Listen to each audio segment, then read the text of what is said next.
प्रभु यीशु मसीह में स्नेही बंधुओं, हमारे पिता ईश्वर और प्रभु यीशु मसीह आप लोगों को अनुग्रह तथा शांति प्रदान करे।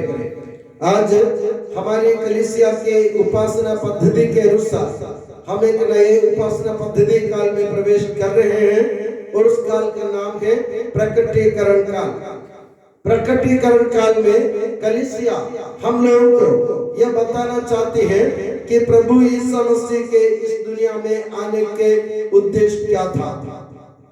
आज के पवित्र सुसमाचार से संत मत्ती के सुसमाचार अध्याय 3 वाक्य 13 से 17 तक, वाक्य अध्याय 4 वाक्य 13 से 17 तक आप लोगों ने सुना कि प्रभु यीशु मसीह बपतिस्मा लेने के लिए यूहन्ना बपतिस्ता के पास जाते हैं और जैसे ही प्रभु यीशु मसीह ने बपतिस्मा ग्रहण किया, इसमें एक अच्छा सेंटेंस लिखा है बाइबल में, स्वर्ग खुल गया, स्वर्ग खुल गया और ईश्वर की वाणी सुनाई पड़ी।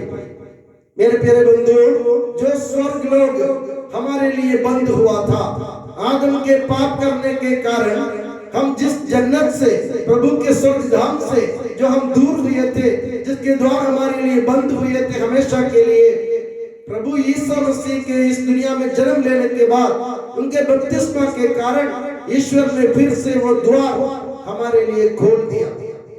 अब हमें ईश्वर के स्वर्ग राज्य के द्वार पर खटखटाने की जरूरत नहीं है। प्रभु यीशु मसीह ने अपने बपतिस्मा द्वारा हम लोगों को एक रास्ता खोल दिया। हम बेहिचक प्रभु ईश्वर के पास जा सकते हैं। रोमियो के नाम पत्र में और गलातियों के नाम पत्र में सब हम पढ़ते हैं कि प्रभु यीशु मसीह इसलिए आए थे कि उन्होंने हमें दत्तक पुत्र बनाया।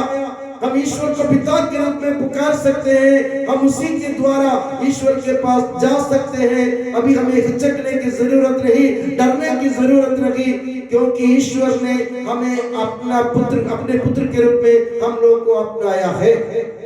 ये प्रभु यीशु मसीह के बपतिस्मा द्वारा संभव हुआ था। और आज तीतुस के पत्र में आप लोगों ने सुना, संत पौलुस तीतुस को समझाते हुए कहते हैं कि पहले तुम लोग अवज्ञाकारी, घृणित, हर प्रकार की बुरी वासनाओं के वशीभूत थे। तुम लोगों को मालूम नहीं थे तुम लोग क्या कहां जा रहे थे, मगर यीशु मसीह के प्रकट होने के कारण उन्होंने अपने पवित्र जल से, पवित्र आत्मा से हम लोगों को धो धुलाकर हमें निर्मल बनाया। अब हमें ईश्वर के उत्तराधिकारी बनने के, ईश्वर के वारिस बनने के, ईश्वर के राज्य के हकदार बनने का अधिकार हमें यीशु मसीह ने प्रदान किया है। तो मेरे प्यारे बंधु, ये उम्मीद की बात है।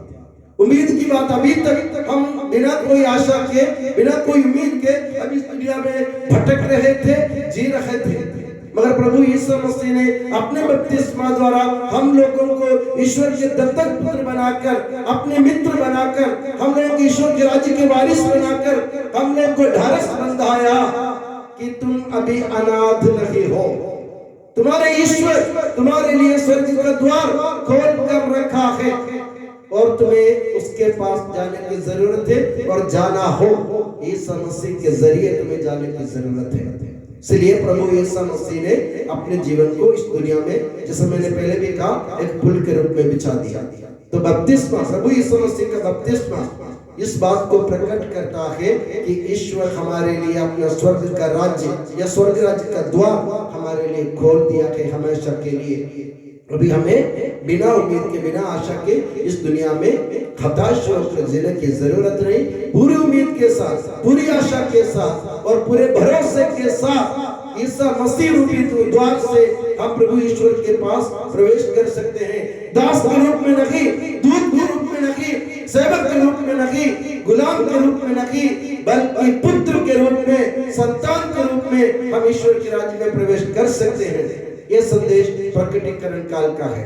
तो हमें क्या करना चाहिए? हमें सिर्फ इतना करना है कि हम अपने जीवन को पुराने स्वभाव और पुराने आचरण, पुरानी जितनी भी बुरी बातें, कुवासनाएं हमारे जीवन में थी, उन सब से हम अलविदा कह दें और प्रभु यीशु मसीह के चरण चिन्हों का अनुगमन करते हुए हम प्रभु ईश्वर के पास जाने की कोशिश करें, क्योंकि प्रभु ने द्वार खुला छोड़ा है हमारे लिए।